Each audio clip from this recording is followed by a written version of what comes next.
വലിയ പ്രയാസത്തിലാണ് പൊതുവിദ്യാഭ്യാസ പ്രവർത്തകരെല്ലാം തന്നെ. അല്ലെങ്കിൽ കേരളത്തിൽ ഈ വാർത്ത അറിയുന്ന മുഴുവൻ രക്ഷിതാക്കളും കുഞ്ഞുങ്ങളും തന്നെ വലിയ പ്രയാസത്തിലായിട്ടുള്ള ഒരു സന്ദർഭമാണിത്.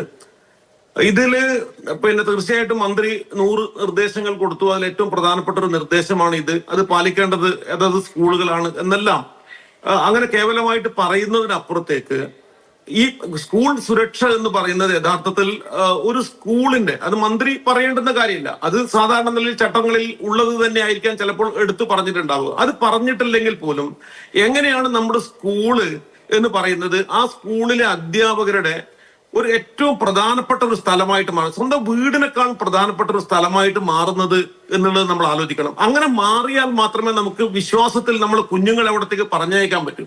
ഇത്രയും ഭീകരമായിട്ടുള്ള ഒരു കറണ്ട് പാസ് ചെയ്യുന്ന ഒരു കമ്പി ഇങ്ങനെ സ്കൂളിൽ തൊട്ടില്ല എന്ന നിലയിൽ പോകുന്നുണ്ട് എന്നുള്ളത് നമുക്ക് അവിശ്വസനീയമായിട്ടുള്ള കാര്യമാണ്. 10-40 വർഷമായിട്ട് അവിടെ നിലനിൽക്കുന്നു എന്നുള്ളത് വിശ്വസിക്കാൻ കഴിയാത്ത ഒരു കാര്യമാണ്. മാത്രമല്ല, കെട്ടിടം നമുക്ക് കണ്ടാൽ തന്നെ മനസ്സിലാകും ആ കെട്ടിടം ഒരു ടൈൽഡ് ബ്ലോക്കാണ്. ഒരു പഴയ കെട്ടിടത്തിന്റെ എല്ലാ സ്വഭാവവും ഉള്ളതാണ്. എന്നാൽ ആ സ്കൂളിന്റെ ഗേറ്റ് നമ്മൾ കണ്ടാൽ അത് ഭയങ്കര മതിലൊക്കെയുള്ള, ഭയങ്കര കമ്പിയിൽ ആക്കി വാർത്തിട്ടുള്ള ഭയങ്കര ഡെക്കറേറ്റീവ് ആണ്. ഇത് നമ്മുടെ സ്കൂളിനെ സംബന്ധിക്കുന്ന നമ്മുടെ മുൻകരുതൽ എന്താണ്, നമ്മുടെ മുൻഗണന എന്താണ് എന്നുള്ളതിനെ സംബന്ധിക്കുന്ന പ്രാഥമികമായിട്ട് ഒരു ആലോചനയാണ് നൽകുന്നത്. കുട്ടികളുടെ സുരക്ഷ എന്ന് പറയുന്ന ഏതൊരു ഭാഗത്തും, ഒരു സ്കൂളിന്റെ ഏത് ഭാഗത്തായാലും ഒരു കുഞ്ഞിനെ അങ്ങേയറ്റ സ്വാതന്ത്ര്യത്തോടു കൂടിയിട്ട് ഓടാനും കളിക്കാനും പെരുമാറാനും ഒക്കെ കഴിയുന്ന ഒരു സ്ഥലമായിട്ടിരിക്കണം.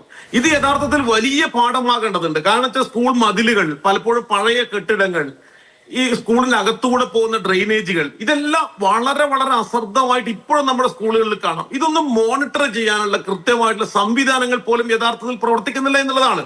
മന്ത്രി പറഞ്ഞിട്ടുണ്ടാവാം, തീർച്ചയായിട്ടും അത് പ്രധാനപ്പെട്ട ഒരു കാര്യമാണ്. അത് പറയുന്നതിനപ്പുറത്തേക്ക് നമ്മുടെ ഉദ്യോഗസ്ഥർ വളരെ കൃത്യമായിട്ട് ഇടപെടണം. പക്ഷെ നമ്മുടെ എയ്ഡഡ് സ്കൂളുകളിൽ നമ്മുടെ ഉദ്യോഗസ്ഥർക്ക് ഇടപെടാൻ കഴിയുന്നില്ല. അത് മറ്റൊരു വിഷയമാണ്. ഇതിപ്പോ ഒരു സർക്കാർ സ്കൂളിലാണെങ്കിൽ എത്ര നേരത്തെ തന്നെ ആ ഉദ്യോഗസ്ഥർക്ക്, അവിടുത്തെ HM-നായാലും പ്രിൻസിപ്പലിനായാലും ഒക്കെ സസ്പെൻഷൻ വന്നിട്ടുണ്ടാവും നമ്മൾ ആലോചിച്ച് നോക്കണം. അപ്പൊ ഈ പല സ്കൂളുകളിലും, എയ്ഡഡ് സ്കൂളുകളിൽ നമുക്ക് ഈ അധ്യാപകർക്കെതിരെ, ഈ ഉത്തരവാദിത്ത രാഹിത്യം കാണിച്ചിട്ട് ആളുകൾക്കെതിരെ ഒരു നടപടി എടുക്കാൻ പോലും സർക്കാരിന് കഴിയില്ല. അവിടെ മാനേജ്മെന്റോട് ശുപാർശ ചെയ്യാൻ വേണ്ടി മാത്രമേ കഴിയൂ.